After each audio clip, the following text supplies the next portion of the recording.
Assalamualaikum warahmatullahi wabarakatuh. Perkenalkan, nama kakak Diana Bila.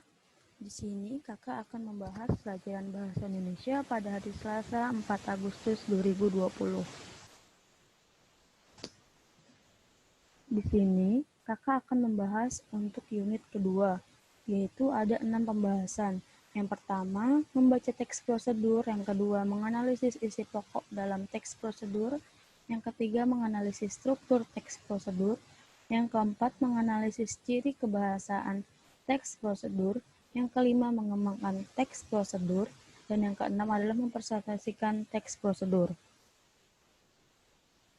Pada pembelajaran yang lalu, kita telah membahas materi pembelajaran tentang pernyataan umum dan tahap-tahapan dalam teks prosedur, yaitu merupakan pembahasan untuk poin ke-1 dan poin kedua.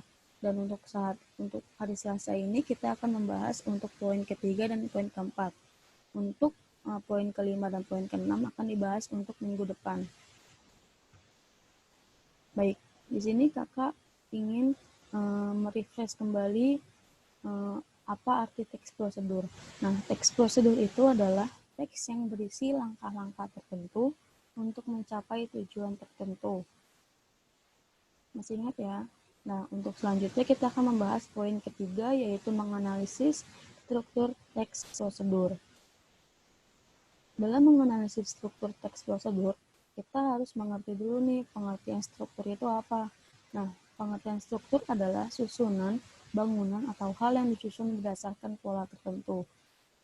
Sedangkan struktur yang berhubungan dengan organisme karangan, yaitu rangka organisasi karangan yang isinya memperlihatkan susunan dan hubungan setiap hal yang akan menjadi tema dan pembahasan karangan itu. Jadi, kita bisa lihat dari pengertian struktur 2 yang sudah tadi kakak baca, jadi bisa disimpulkan yaitu setiap jenis teks, yaitu maupun teks prosedur atau teks yang lainnya, akan dibangun atau disusun dengan struktur yang berbeda-beda. Nah, untuk menganalisis struktur teks prosedur itu umumnya itu ditata dengan 2, yaitu ada tujuan dan langkah-langkah. Nah, untuk tujuan di sini adalah hasil akhir yang akan dicapai pada teks prosedur tersebut. Sedangkan langkah-langkahnya merupakan urutan yang biasanya tidak dapat diubah urutannya. Langkah awal menjadi penentu langkah berikutnya. Nah, di sini kakak ada bacaan. Silakan teman-teman baca, kakak beri waktu 5 menit dengan judul Sukses dengan Bisnis Online. Dibaca ya, dan diperhatikan apa saja yang ada dalam teks yang ada di sini.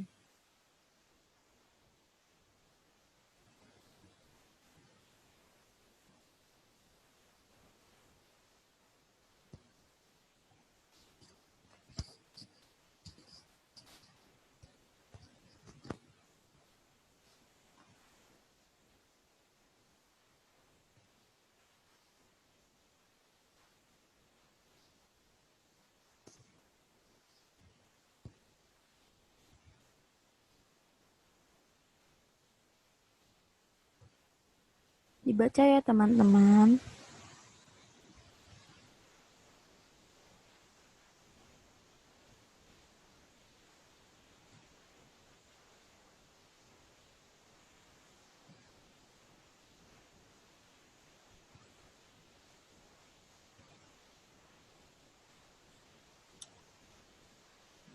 Apakah sudah selesai?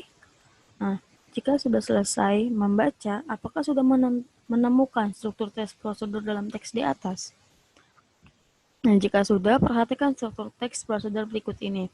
Dalam teks yang sebelumnya, yaitu paragraf pertama itu merupakan pengantar yang berisi bahwa bisnis online Kudo menguntungkan. Paragraf kedua mengungkapkan keuntungan menjadi agen Kudo.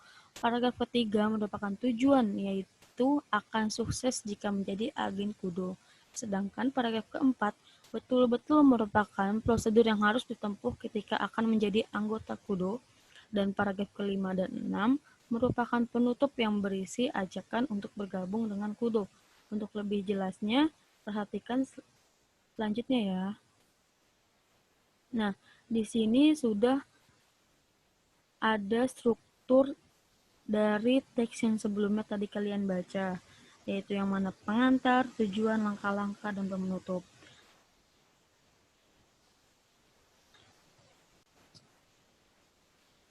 Nah, untuk poin selanjutnya yaitu poin keempat, kita akan menganalisis ciri kebahasaan teks prosedur. Nah, dalam ciri kebahasaan teks prosedur itu ada 6 poin. Yang pertama itu adalah partisipasi manusia. Partisipasi manusia adalah semua manusia tetapi bisa juga menggunakan pronominal atau kata ganti, seperti kamu, dia, nya, dan Anda. Untuk yang kedua, konjung temporal dan syarat. Konjungsi temporal adalah konjungsi yang mengacu pada urutan waktu sekaligus menjadi sarana koheksi teks, seperti pertama, kedua, ketiga, dan setelah, kemudian, dan lalu. Untuk yang ketiga, itu ada verba material. Verba material adalah verba yang mengacu pada tindakan fisik seperti mendaftar dan merekrut. Untuk poin keempat, ada kalimat imperatif. Kalimat imperatif berfungsi untuk meminta atau melarang seseorang untuk melakukan sesuatu, seperti contohnya yaitu adalah lakukan segera. Untuk yang kelima yaitu adalah kalimat deklaratif. Kalimat deklaratif merupakan kalimat yang berisi pernyataan. Kalimat seperti itu berfungsi untuk memberikan informasi atau berita tentang sesuatu. Untuk yang kalimat keenam, kalimat interrogatif. Kalimat interrogatif adalah kalimat yang berisi pertanyaan, seperti Anda ingin sukses. Nah, untuk kalimat Anda ingin sukses itu tadi kita bisa lihat di teks yang sudah kalian baca di paling awal paragraf pertama. Nah, untuk pembahasan untuk pada saat hari Selasa ini, pembahasannya cukup sampai poin ketiga dan poin keempat. Untuk poin selanjutnya akan dibahas untuk minggu depan. Terima kasih ya teman-teman telah memperhatikan video ini. Semoga bermanfaat untuk kalian semua. Dan jangan lupa untuk tetap menjaga kesehatan dan mengikuti prosedur-prosedur yang telah ditentukan oleh pemerintah ya. Terima kasih. Wassalamualaikum warahmatullahi wabarakatuh.